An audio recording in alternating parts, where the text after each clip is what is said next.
Hello, this is Sana Parveen here. ये video में हम रिप्रोडक्टिव हेल्थ के सारे MCQs from the past 33 years solve करेंगे। जो प्रोसेस हम फॉलो करते हैं वो ये है कि पहले हम क्वेश्चन पढ़ेंगे, फिर ऑप्शन पढ़ेंगे। आप वीडियो को पॉज करके आंसर देने की कोशिश करेंगे एंड एनालाइज करेंगे कि आपका नीट प्रिपरेशन किस लेवल पे चल रहा है।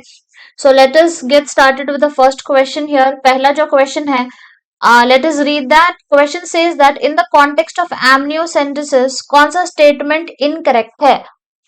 तो जिन बच्चों को amniocentesis के बारे में नहीं पता है उनके लिए मैं बता देती हूँ कि फॉर एग्जाम्पल कि एक बेबी है, एक फीटस है, ये मदर के बॉडी के अंदर डेवलप हो रहा है। जब ये फीटस डेवलप होता है ना तो ये एक स्ट्रक्चर के अंदर पाया जाता है। इस स्ट्रक्चर को हम बोलते हैं एमनियन। Amnion, okay. और इसके अंदर जो फ्लूइड होता है इसको हम बोलते हैं एमनियोटिक फ्लूइड, ओके। इसी एमनियोटिक फ्लूइड में जो ये डेवलपिंग फीटस है ये अपने कुछ सेल्स को छोड़ देता है। तो यहाँ पे हम लिखते हैं ये हो गए हमारे सेल्स, ओके, ठीक है। इसी सेल्स को हम निकालते हैं और इन सेल्स का हम क्रोमोसोमल एनालिसिस करते हैं। क्रोमोसोमल एनालिसिस हम इसका करते हैं, ठीक है। अब क्रोमोसोमल एनालिसिस अगर हम करेंगे तो हमको डेवलपिंग फीटस के बारे में बहुत सारी इंफॉर्मेशन मिल जाएगी।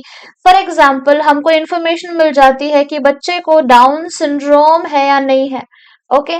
डाउन सिंड्रोम है या नहीं है, जैसे कि फॉर एग्जाम्पल डाउन सिंड्रोम में क्या होता है ना, जो 21st क्रोमोसोम का पेयर होता है, 21st क्रोमोसोम का पेयर होता है, उसमें ये हो जाता है कि उसमें ट्राइसोमी हो जाती है। मतलब जो हमारे जो क्रोमोसोम्स है वो यूजुअली पेयर में प्रेजेंट होते हैं, लेकिन इसमें क्या होता है, 3 क्रोमोसोम साथ में आ जाते हैं।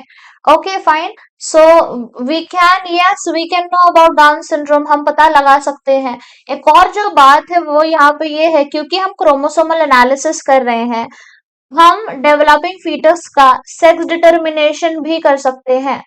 सेक्स डिटर्मिनेशन हम देखेंगे कि जो 23rd क्रोमोसोम है वो एक्स एक्स है या वो एक्स वाई है, तो हमको पता चल जाएगा अगर एक्स एक्स है तो गर्ल पैदा होने वाली है, एक्स वाई है तो बॉय पैदा होने वाला है। मतलब एमनियोसेंटेसिस से हम डाउन सिंड्रोम का भी पता लगा सकते हैं, प्रीनेटल सेक्स डिटर्मिनेशन भी करा सकते हैं। प्रीनेटल का मतलब ये हो जाएगा कि डिलीवरी से पहले ही जब वो बेबी अपने माँ के बॉडी के अंदर है, माँ के वूम के अंदर है, तभी हम उसका सेक्स डिटरमाइन कर ले रहे हैं, ओके। ये जो प्रोसीजर है ये 14 टू 16 वीक्स जब मदर प्रेग्नेंट हो जाती है तभी ये पॉसिबल होता है करना। तो आंसर यहाँ पे क्या हो जाएगा कि एमनियोसेंटेसिस से हम क्लेफ्ट लिप का पता नहीं लगा सकते हैं। क्लेफ्ट लिप में एक्चुअल में क्या होता है ना कि फॉर एग्जांपल आपने कोई फोटोज में या रियल लाइफ में ऐसे लोगों को देखा होगा जहां पे उनके लिप पे कट होता है, ओके। इसको हम बोलेंगे क्लेफ्ट लिप, क्लेफ्ट लिप हम बोलेंगे। और इसी से रिलेटेड एक और कॉन्सेप्ट है जहां पे उसको हम बोलते हैं क्लेफ्ट पैलेट। पैलेट में क्या होता है ना, जो माउथ होता है, हमारा माउथ कैविटी के का जो ऊपर वाला रूफ होता है, अपर रूफ होता है, उसमें उसमें वो प्रॉपरली डेवलप नहीं हो पाता है, तो वहां पे क्लेफ्ट एक एक ब्रेक सा बन जाता है, उसी को हम क्लेफ्ट पैलेट बोलते हैं। तो ये हम पता नहीं लगा पाएंगे। आंसर हो जाएगा हमारा option number B. Next question पे चलते हैं। You can read this. अच्छा, अगर आपको ये पीपीटीज चाहिए रीड करने के लिए तो आप मेरे टेलीग्राम चैनल पे जाके पीपीटीज को ले सकते हैं। टेलीग्राम चैनल का वही नाम है, दैट इज सनाज बायोकेमिस्ट्री। आप टेलीग्राम पे जाएंगे तो आपको एक लिंक ट्री का लिंक मिलेगा, वहीं पे सारे कंटेंट की पीपीटीज अवेलेबल हैं, कंटेंट की पीपीटीज अवेलेबल हैं। Okay fine. So we move ahead now. Next question, which of the following cannot be detected in a developing fetus by amniocentesis? amniocentesis के प्रोसीजर से हम क्या डिटेक्ट नहीं कर पाएंगे, ओके। तो अभी पीछे हम देख के आ रहे हैं कि डाउन सिंड्रोम और सेक्स ऑफ द फीटस तो हम पता कर लेते हैं, ओके। यहाँ पे जो भी हम चीजें पता कर रहे हैं with the help of amniocentesis procedure, that is chromosomal pattern, chromosomal pattern, okay fine. अगर हम क्लाइनफिल्टर सिंड्रोम को देखेंगे तो जो क्लाइनफिल्टर सिंड्रोम होता है ये भी जेनेटिक डिसऑर्डर होता है, जेनेटिक डिसऑर्डर होता है, जहां पे जो मेल्स होते हैं उनका जो 23rd क्रोमोसोम होता है वो एक्चुअली कैसा होना चाहिए था, वो एक्चुअली एक्स और वाई होना चाहिए था। लेकिन जो क्लाइन क्लाइन फेल्टर वाले जो लोग होते हैं, जिनको क्लाइन फेल्टर सिंड्रोम होता है, उनका जो 23rd क्रोमोसोम होता है, उनका जो 23rd क्रोमोसोम होता है, वो एक्स वाई नहीं होता है, वहां पे एक एडिशनल एक्स क्रोमोसोम प्रेजेंट होता है, that is X X and Y. तो हम क्लाइनफेल्टर सिंड्रोम का भी पता लगा सकते हैं, डाउन सिंड्रोम का पता लगा सकते हैं, टर्नर सिंड्रोम का पता लगा सकते हैं। हम जॉन्डिस का पता नहीं लगा पाएंगे, क्योंकि जॉन्डिस एक जेनेटिक डिसऑर्डर नहीं है। Okay fine, so we move ahead and the answer is going to be option number B. Next question. The permissible use of technique of amniocentesis is for, जैसे कि ये जो प्रोसीजर है amniocentesis का, इसका कभी कभी मिसयूज हो जाता है। इसके यूजेस तो काफी अच्छे हैं कि हम जेनेटिक डिसऑर्डर्स का पता लगा सकते हैं कि जो डेवलपिंग फीटस है ये हेल्दी है या नहीं है, या इसको कोई जेनेटिक डिसऑर्डर है। लेकिन इसका हम मिसयूज भी देखते हैं कि लोग इसका मिसयूज करते हैं, कि अगर उनको ये पता चल गया कि जो क्रोमोसोम है 23rd पेयर वो एक्स एक्स है, और जो फीटस बॉर्न होने वाली अगर वो गर्ल चाइल्ड है, तो लोग क्या करते हैं, उसका फीमेल फिटिसाइड करवा देते हैं। उस फीमेल फिटिसाइड फीटी फीटिसाइड करवा देते हैं, मतलब जो डेवलपिंग फीटस है, अगर वो बेबी गर्ल है तो उसको पैदा होने से पहले ही मार दिया जाता है। ओके फाइन, और बॉय होगा तो उसको पैदा करवाएंगे। Fine, so that is the thing. इसके ऊपर शायद से एक रणवीर सिंह की मूवी भी है based on the concept of female foeticide. So we move ahead here. Option A है detecting sex of the unborn foetus, option B है आर्टिफिशियल इंसेमिनेशन, ऑप्शन सी है transfer of embryo into the uterus of a surrogate mother, option D है detecting any genetic abnormality. तो permissible use क्या है, मतलब आपको amniocentesis का इस्तेमाल क्यों करना चाहिए? आपको एमनियोसेंटेसिस का इस्तेमाल तभी करना चाहिए जब आप जेनेटिक एबनॉर्मेलिटी का पता लगाना चाहते हो, जब आप ये पता लगाना चाहते हो कि बेबी को Down syndrome, Klinefelter syndrome, Turner syndrome या कुछ अदर जेनेटिक डिसऑर्डर्स है या नहीं है। Okay, detecting sex of the unborn foetus, ये कभी कभी ये मिसयूज हो जाता है specially in India.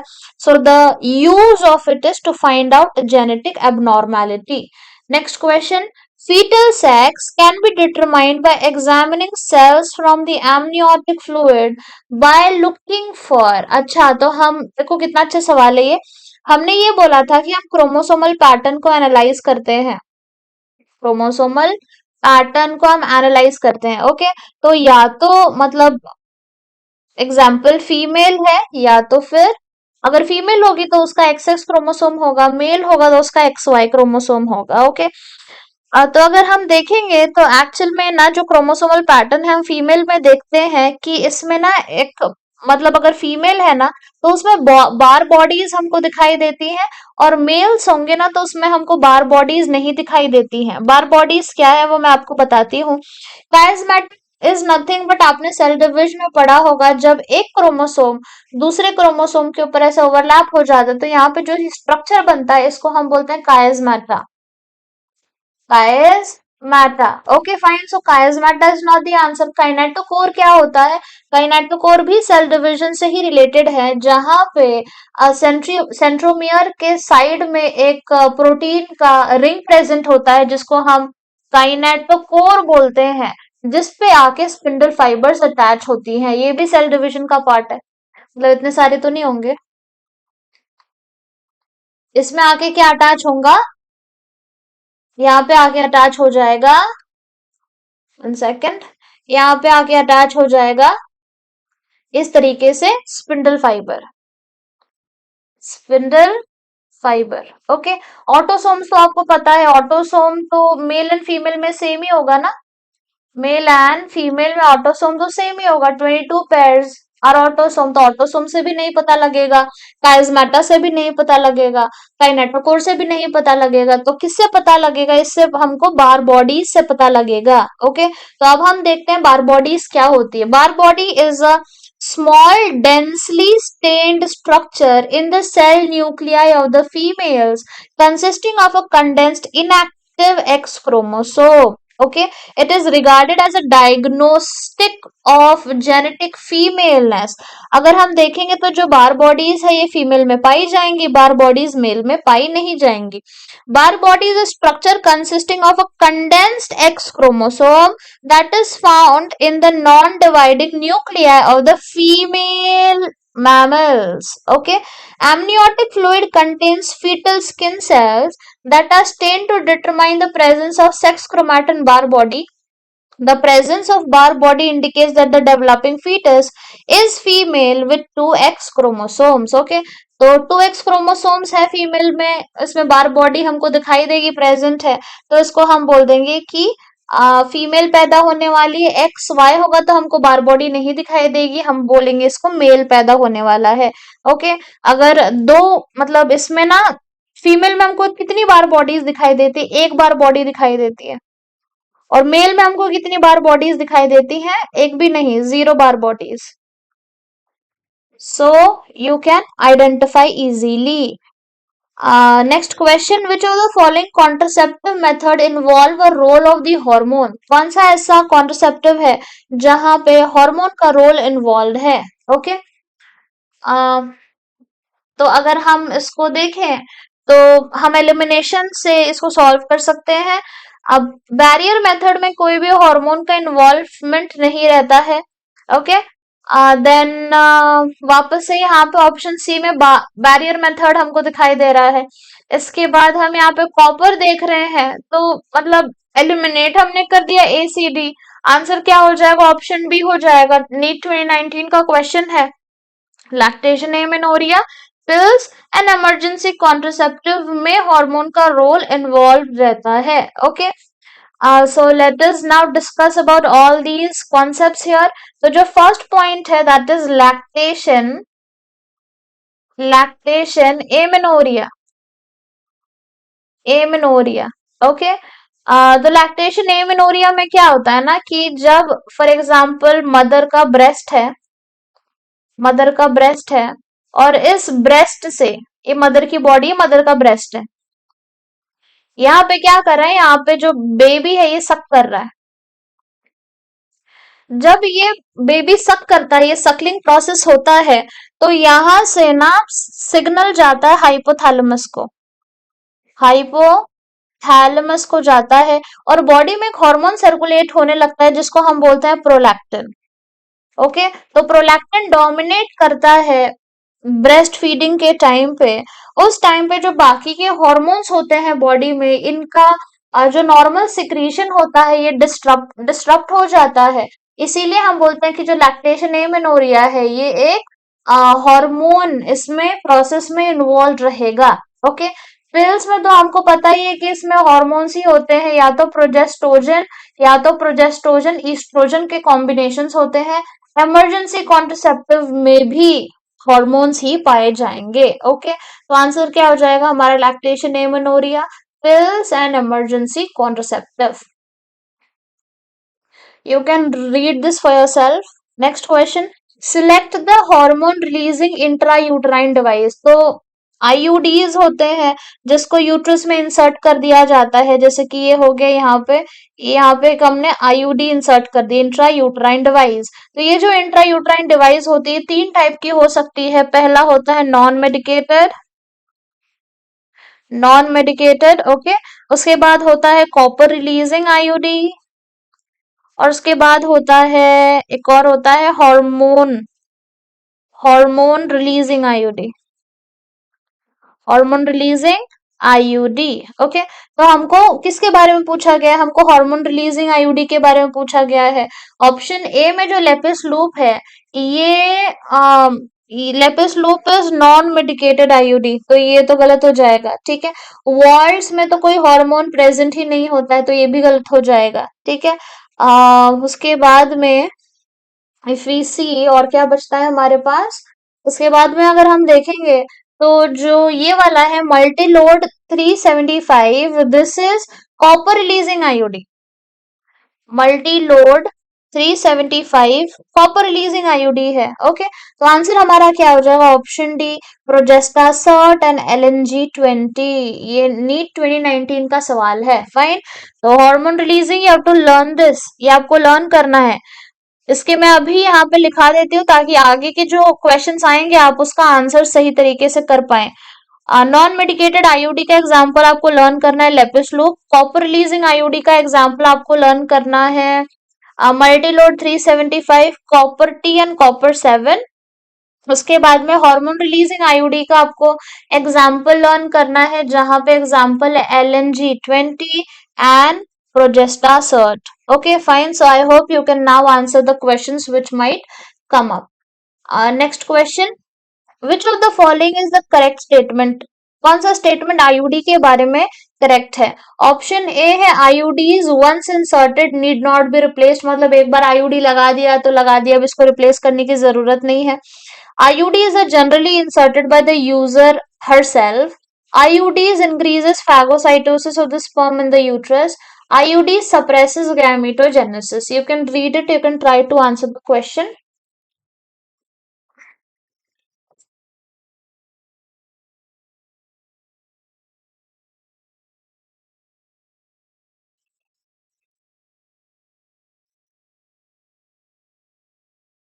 Okay, so here it is going to be what? It is going to be, answer will be अच्छा, सारे ऑप्शंस हम एक्सप्लोर कर लेते हैं। IUD once inserted need not be replace, नहीं, आपको आईयूडी को रिप्लेस करना पड़ता है। आईयूडी का मतलब क्या होता है? यूट्रस के अंदर हम एक डिवाइस को फिट इन कर देते हैं ताकि प्रेगनेंसी को अवॉइड किया जा सके। तो ये मतलब एक बार आपने लगा दिया ऐसा नहीं होता है, आपको 5 साल के बाद 10 साल के बाद इसको रिप्लेस करना होता है। ठीक है, so it is not that it need not be replaced, it needs to be replaced. IUD is generally inserted by the user herself. user female खुद अपने यूट्रस के अंदर आईयूडी को इंसर्ट नहीं कर सकती है, आपको डॉक्टर्स या नर्सेस की मदद लेनी पड़ेगी, आपको हेल्थ केयर प्रोफेशनल के पास हॉस्पिटल में जाके इसको लगवाना पड़ेगा, आप खुद इसको नहीं लगा सकते हैं। Next, IUD increases phagocytosis of the sperm in the uterus. Yes, IUD क्या करती है? स्पर्म का फैगोसाइटोसिस करा देती है और ये आईयूडी स्पर्म्स को मारने की कैपेसिटी रखती है। ओके, स्पर्म्स मर जाएंगे यहाँ पे। One of the example is, अगर ये आईयूडी कॉपर रिलीजिंग आईयूडी है, अगर ये आईयूडी कॉपर रिलीजिंग आईयूडी है तो क्या हो जाएगा? कॉपर्स रिलीज होंगे इस आईयूडी से, ये कॉपर जाके जो स्पर्म की मोटिलिटी है, जो उसका मूवमेंट का स्पीड है, उसको कम कर देंगे और अल्टीमेटली ये सेल्स आके इसको मार देंगे, फैगोसाइट सेल आके इसको खा लेंगे स्पर्म को।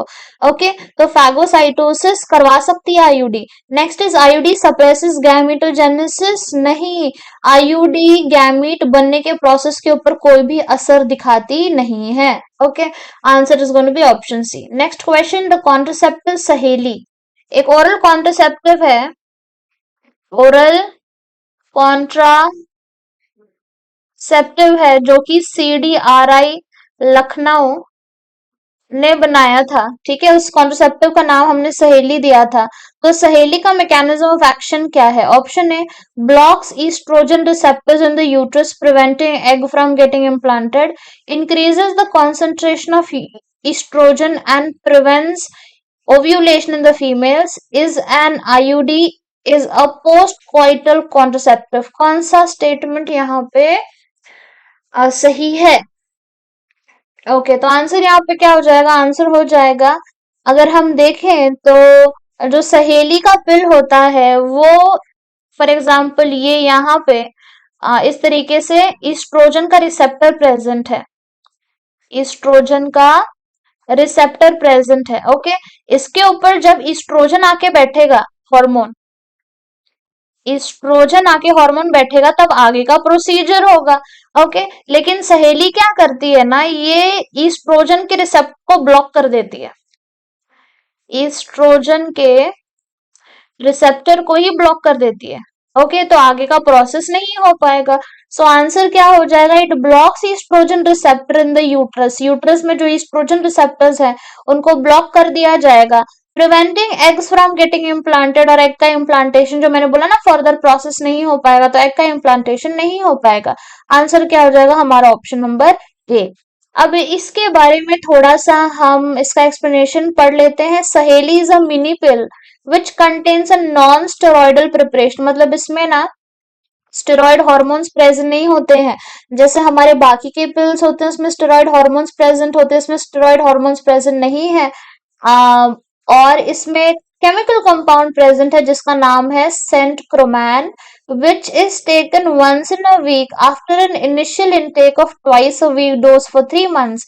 It blocks estrogen receptors in the uterus, hence alters uterine lining and prevents fertilized egg from getting implanted. Okay, next सवाल पे चलते हैं। The function of copper ions and copper releasing IUD is, जो copper ion का function है copper releasing IUD में, वो function क्या है मैंने आपको पहले भी बताया कि जैसे कि फॉर एग्जांपल ये यूट्रस है, यहाँ पे हमने कॉपर रिलीजिंग आईयूडी को इम्प्लांट कर दिया है। ये कॉपर रिलीजिंग आईयूडी क्या करेगा, कॉपर को रिलीज करेगा। तो इस कॉपर का क्या काम है यहाँ पे, that this copper the copper will inhibit gametogenesis, they make uterus unsuitable for implantation, they inhibit ovulation, they suppress sperm motility and fertilizing capacity of the sperm। तो आंसर यहाँ पे क्या हो जाएगा, ये कॉपर जो रिलीज हो रहा है यूट्रस के अंदर, यूट्रस के अंदर जब स्पर्म पहुंचता है, ये कॉपर उसे कांटेक्ट में आके जो स्पर्म का मूवमेंट है, जो मोटिलिटी की कैपेसिटी है,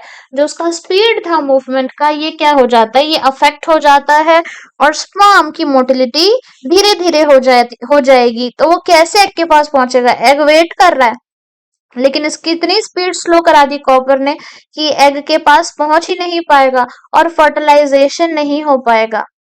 फर्टिलाइजेशन नहीं हुआ तो प्रेगनेंसी नहीं होगी। तो कॉपर रिलीजिंग आईयूडी इस तरीके से कॉन्ट्रासेप्टिव का काम करते हैं। ओके, तो आंसर क्या हो जाएगा, they suppress sperm motility and fertilising capacity of the sperm. Next question पे चलेंगे। Which of the following is a hormone releasing IUD. आपने शायद से फॉर एक लर्न कर लिया होगा जब मैंने आपको बताया था कि कौन सी आईयूडी क्या कैसा काम करती है। तो हमारे पास 3 तरीके की आईयूडीज होती है, ये मैं वापस से रिपीट कर देती हूँ। एक होता है नॉन मेडिकेटेड आईयूडी, इसका एग्जाम्पल जो हमने लिया था दैट वाज लेपिस लूप। उसके बाद कॉपर रिलीजिंग आईयूडी होती है, कॉपर रिलीजिंग आईयूडी, इसमें एग्जाम्पल है आपका copper T, copper 7 and multi-load 375. Okay, after that you have got hormone releasing IUD, hormone releasing IUD। इस आईयूडी का एग्जाम्पल है Progestasert and LNG-20। Okay, so answer is going to be what, copper 7 तो copper releasing IUD है, Lippes loop तो non medicated IUD है, multiload 375 तो copper releasing IUD है। Answer हो जाएगा LNG-20।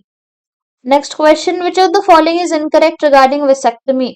वेसेक्टमी के बारे में क्या स्टेटमेंट यहाँ पे गलत है। तो जिन बच्चों को वेसेक्टमी का नहीं पता है, वेसेक्टमी एक प्रोसीजर है जहां पे हम जो मेल्स का, फॉर एग्जांपल ये वास डेफरेंस है, वास डेफरेंस है, वास डेफरेंस ना एक बहुत इंपॉर्टेंट स्ट्रक्चर है स्पर्म के मूवमेंट के लिए। ठीक है, मतलब यहां से ये हो गया, फॉर एग्जांपल टेस्टिस हो गया, टेस्टिस में स्पर्म का फॉर्मेशन होगा, फिर ये निकल के वास डेफरेंस में चले जाएंगे, फिर ये यूरिथ्रा में चले जाएंगे, यूरिथ्रा में चले जाएंगे, यूरिथ्रा के बाद निकल के ये लोग यहाँ से पेनिस से बॉडी से बाहर रिलीज हो जाएंगे। ओके, लेकिन हम जो ये प्रोसीजर है वेसेक्टमी, इसमें ना हम वास डेफरेंस में कट लगा देते हैं और यहाँ पे इसको टाई कर देते हैं, इसको ऐसे बांध देते हैं। तो हमने क्या किया, हमने यहाँ पे जो स्पर्म का मूवमेंट है उसको हमने डिस्टर्ब कर दिया। अब स्पर्म पेनिस से बाहर नहीं आ पाएंगे। ओके, तो कौन सा स्टेटमेंट वेसेक्टमी के बारे में इनकरेक्ट है, no sperm occurs in the seminal fluid, no sperm occurs in the epididymis, vas deferentia is cut and tied, irreversible sterility मतलब एक बार देखो आपने जो ऑपरेशन करा दिया है तो ये इरिवर्सिबल ही हो जाएगा। ये स्टेटमेंट तो सही है। वास डेफरेंशिया को हमने कट करके टाई कर दिया है, ये भी स्टेटमेंट सही है। मतलब ये भी स्टेटमेंट, मतलब कौन सा स्टेटमेंट इनकरेक्ट हमको ये पूछा गया है ना, कौन सा स्टेटमेंट इनकरेक्ट है हमको ये पूछा गया है। ओके, तो ये वाला स्टेटमेंट इनकरेक्ट होगा। No sperm occurs in epididymis, क्योंकि एपिडिडाइमस तो यहीं पे मतलब एक स्ट्रक्चर इस तरीके से प्रेजेंट होता है जिसको हम एपिडिडाइमस बोलते हैं। एपिडिडाइमस ये हमने ह्यूमन रिप्रोडक्शन में पढ़ा हुआ है। तो एक्चुअली ना ये कंबाइंड क्वेश्चन है human reproduction and reproductive health का। तो आप जाके मेरे ह्यूमन रिप्रोडक्शन के डायग्राम्स को देख सकते हैं जहां पे हमने इसके बारे में डिटेल में डिस्कस किया हुआ है। ओके, तो एपिडिडाइमस में तो स्पर्म्स रहेंगे, स्पर्म किस में नहीं रहेंगे, स्पर्म यहाँ से आगे नहीं आ पाएंगे ना, क्योंकि आपने कट तो यहाँ पे लगाया था और एपिडाइमस का जो पोजीशन है वो यहाँ पे होता है। तो एपिडिडाइमस में तो स्पर्म्स पाए जाएंगे, यस और नो। ओके, तो sperms will be there in the epididymis, लेकिन सेमिनल फ्लूइड में स्पर्म नहीं रहेंगे क्योंकि सेमिनल फ्लूइड जो बनने का जगह है वो यहाँ पे है, यहाँ पे सेमिनल फ्लूइड बन रहा है और फिर पेनिस से बाहर आता है। तो यहाँ पे क्या क्या सिचुएटेड रहते हैं, यहाँ पे रहता है सेमिनल वेसिकल, सेमिनल वेसिकल अपना फ्लूइड बनाएगा, प्रोस्ट्रेट ये भी अपना फ्लूइड बनाएगा, देन कॉपर्स ग्लैंड ये भी लुब्रिकेशन कराएगा। तो मतलब सीमन तो बन रहा है, सीमन बन रहा है, लेकिन सीमन में स्पर्म नहीं है, सीमन में स्पर्म नहीं है, क्योंकि सीमन जो बनेगा वो कहाँ पे बनेगा, ये ग्लैंड्स बनाएंगे ना। Okay, so answer is gonna be no, ये सही स्टेटमेंट है। तो स्टेटमेंट गलत कौन सा, option B no sperm occur in the epididymis. Okay, next question पे चलते हैं, you can read this for yourself later. Which of the following approaches does not give the defined action of contraceptive? इसमें से कौन सा वाला procedure है जिसका मैच नहीं कर रहा है उसके कॉलम में उसका डिस्क्रिप्शन के साथ में। Okay, so let us see. Hormonal contraceptive, जो कॉन्ट्रासेप्टिव जिसमें हॉर्मोन्स प्रेजेंट होते हैं, it prevents retard entry of sperms, prevent ovulation fertilisation, ये एकदम सही एक्सप्लेनेशन गिवन है। ये हार्मोनल कॉन्ट्रासेप्टिव इसी तरीके से काम करते हैं। वसेक्टमी prevents spermatogenesis, oh my God, वसेक्टमी does not prevent spermatogenesis, मतलब स्पर्म बनने के प्रोसेस को वसेक्टमी नहीं रोक रही है, जो हमने पिछले सवाल में देखा था। यहाँ पे हमने वेसेक्टमी कराई, लेकिन क्या इस इंडिविजुअल के बॉडी में स्पर्म्स ही नहीं बने क्या? ऐसी बात नहीं है, स्पर्म्स तो बने लेकिन वो बॉडी के बाहर नहीं आ पाए हैं। आपने टेस्टिस में कोई नहीं चेंज किया, आप टेस्टिस निकाल देते तब स्पर्म नहीं बनते, यस और नो, लेकिन आपने टेस्टिस तो प्रेजेंट है ना, आपने सिर्फ वाल्व डेफरेंस को कट किया था। तो बॉडी में स्पर्म्स तो बनेंगे, वसेक्टमी करने के बाद भी बॉडी में स्पर्म्स बनेंगे, सिर्फ उसका ट्रांसपोर्ट रुक जाएगा। Okay, so this is wrong here, this is wrong here. Barrier method fertilisation को प्रिवेंट करते हैं, क्योंकि आप एक बैरियर लगा देते हैं बीच में ताकि स्पर्म और एग मिल ना पाए। Okay, next is IUD increases phagocytosis of the sperm, suppresses sperm motility and fertilizing capacity of the sperm, absolutely correct। तो आंसर हमारा क्या हो जाएगा, option D, which is the wrong statement। Tubectomy is a method of sterilisation in which, जैसे हमने vasectomy देखा mails के अंदर, फीमेल्स के अंदर भी एक प्रोसेस होता है जिसको हम ट्यूबेक्टमी बोलते हैं। तो ट्यूबेक्टमी के मेथड के बारे में क्या स्टेटमेंट यहाँ पे सही है? Small part of fallopian tube is removed or tied up. Ovaries are removed surgically. Small part of vas deferens is removed or tied up. Uterus is removed surgically. तो हम ना ही यहाँ पे यूट्रस निकाल रहे हैं, ना ही हम यहाँ पे ओवरीज निकाल रहे हैं। फीमेल्स का ये प्रोसेस है, तो वास डेफरेंस तो नहीं रहेगा फीमेल्स के अंदर में।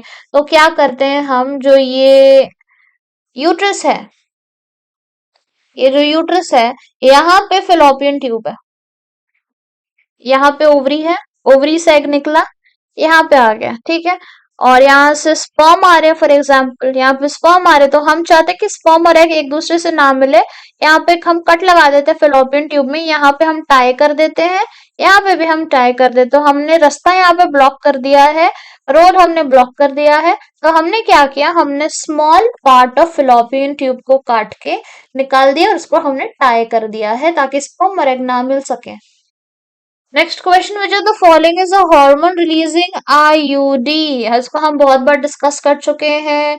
मल्टीलोड 375 एक कॉपर रिलीजिंग आईयूडी है। सर्वाइकल कैप आईयूडी है ही नहीं, ना ही वॉल्ट आईयूडी है। आंसर क्या हो जाएगा, LNG-20। Okay, so we now move to the next question, which of the following is not a method of contraception?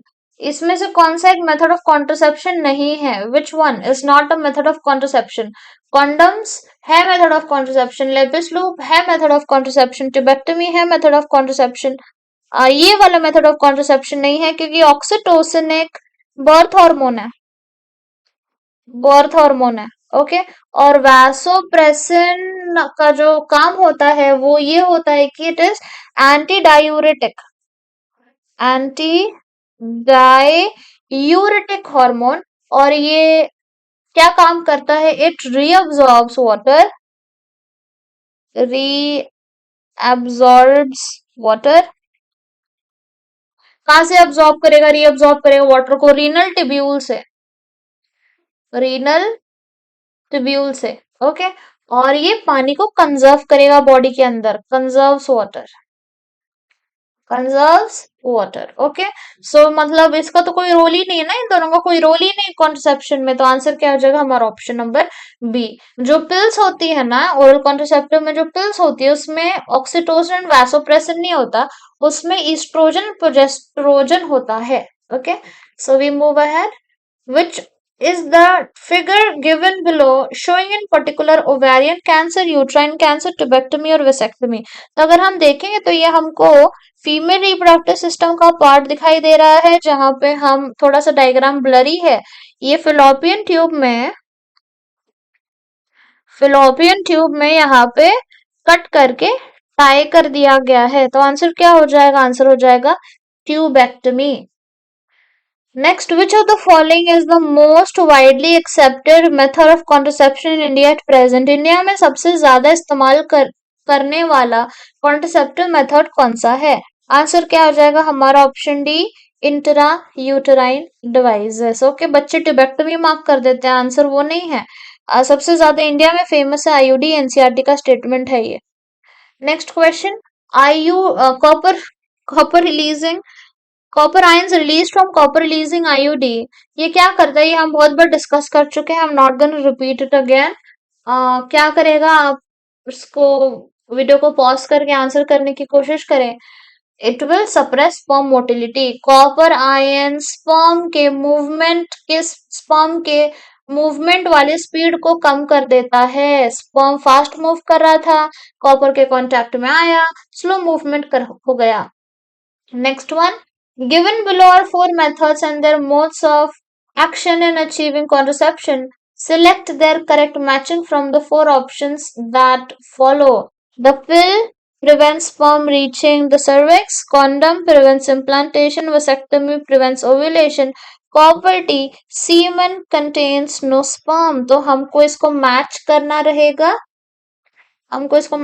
रहेगा, तो अगर हम देखेंगे तो जो पिल्स हैं ये ओव्यूलेशन नहीं होने देंगी, पिल्स है वो ओव्यूलेशन नहीं होने देंगी। देन जो कॉन्डम है ये स्पर्म को सर्विक्स में एंट्री नहीं देगा। वेसेक्टमी में सीमन में कोई स्पर्म नहीं आएगा। एंड कॉपर टी क्या करेगा, इम्प्लांटेशन को नहीं होने देगा। देखो एक और बात है जो मैंने अभी तक डिस्कस नहीं की थी, ये जो यूट्रस होता है, आपने यहाँ पे कोई भी इंट्रा यूट्राइन डिवाइस लगा दी है, तो ये जो इंट्रा यूट्राइन डिवाइस है ना, ये क्या करता है, यहाँ पे सर्वाइकल म्यूकस को बहुत ज्यादा थिक बना देता है। ठीक है, यूट्रस की कंडीशन उसको बदल देता है, इनहॉस्पिटेबल बना देता है कि यहाँ पे इम्प्लांटेशन ना हो सके। ओके, यहाँ पे इम्प्लांटेशन ना हो सके, तो यह पूरा जो एनवायरमेंट है यहाँ पे वो इंट्रा यूट्राइन डिवाइस सब चेंज कर देता है। तो इफ यू सी A का 3, ए का 3 दो ऑप्शंस में है, देन बी का 1 आंसर हो जाएगा option number C. Next, what is the role of copper T? Copper T का रोल क्या है? To prevent ovulation, to inhibit fertilisation, to inhibit implantation, to inhibit gametogenesis. अभी हमने देखा है कि ये एक्चुअली ये थोड़ा सा अलग सा क्वेश्चन है। यहाँ पे फर्टिलाइजेशन भी नहीं होगा, कॉपर टी फर्टिलाइजेशन नहीं करवाने देता है, क्योंकि ये स्पर्म्स मतलब स्पर्म्स यहाँ पे आए, स्पर्म्स को पहली बात तो ये मार देगा और एग से मिलने नहीं देगा, तो यहाँ पे फर्टिलाइजेशन भी नहीं हो पाएगा और इम्प्लांटेशन भी नहीं होने देता कॉपर टी। यहाँ पे मैंने बता दिया ना कि सारी कंडीशन को चेंज कर देता है, इनहॉस्पिटेबल बना देता है। तो थोड़ा सा इस क्वेश्चन में थोड़ा सा मिस्टेक है, तो इट प्रिवेंट्स फर्टिलाइजेशन, एग्स और स्पर्म को मिलने नहीं देगा और वापस से इनहेबिट करेगा ब्लास्टोसिस्ट को, यहाँ पे इम्प्लांट नहीं होने देगा, प्रेगनेंसी नहीं हो पाएगी। बाकी के कुछ 25 जो क्वेश्चंस है वो हम नेक्स्ट वीडियो में डिस्कस करेंगे। I hope you have analysed कि 20 क्वेश्चंस में से आपके कितने आंसर सही हुए हैं। So will stop here for today. If you are not subscribed yet, you can subscribe for the quality content. Also visit the Telegram channel and follow the link tree to get the content of the content for your preparation. Okay, so we stop here for today. Bye bye everybody, take care.